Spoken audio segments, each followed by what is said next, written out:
Hey folks, thanks for joining me. Today is August 1st, 2015, and today Oxy Neon Shorts has released my novella, Rising of Cthulhu's Cultist, which is a really fun romp, I feel.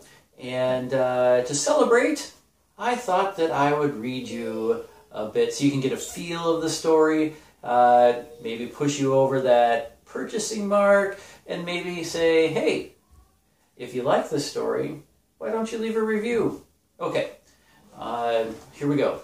I'm just going to start at the very beginning and read you the first little bit here.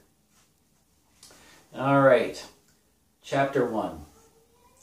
Jeopardy was on TV, and Tad lounged in a second-hand green and brown checkered recliner.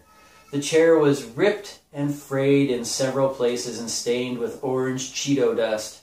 Tad called out mostly correct questions to each subject's answer. Absently, between handfuls of chips and thirsty gulps of beer, he scratched the top of his right hand with his left. His hand looked like pork knuckles left too long on the grill. His hand itched and would likely never heal properly.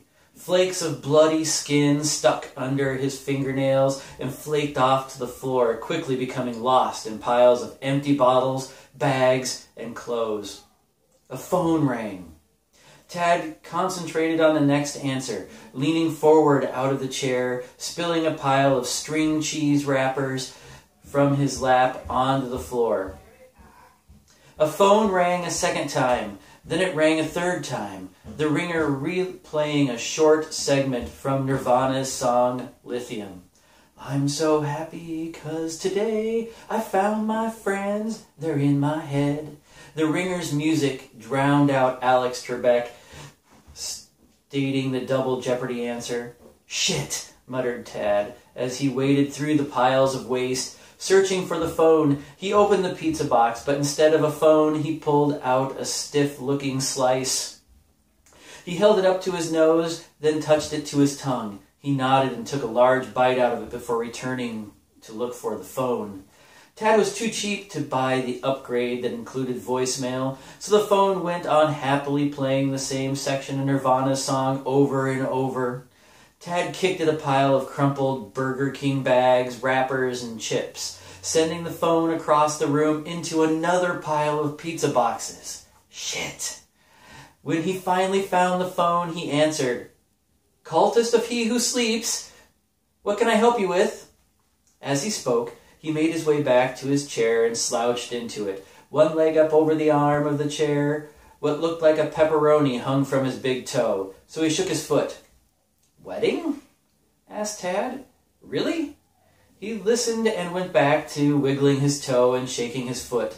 The pepperoni would not drop off. He shook his foot harder. Fall equinox? Midnight? The old cemetery?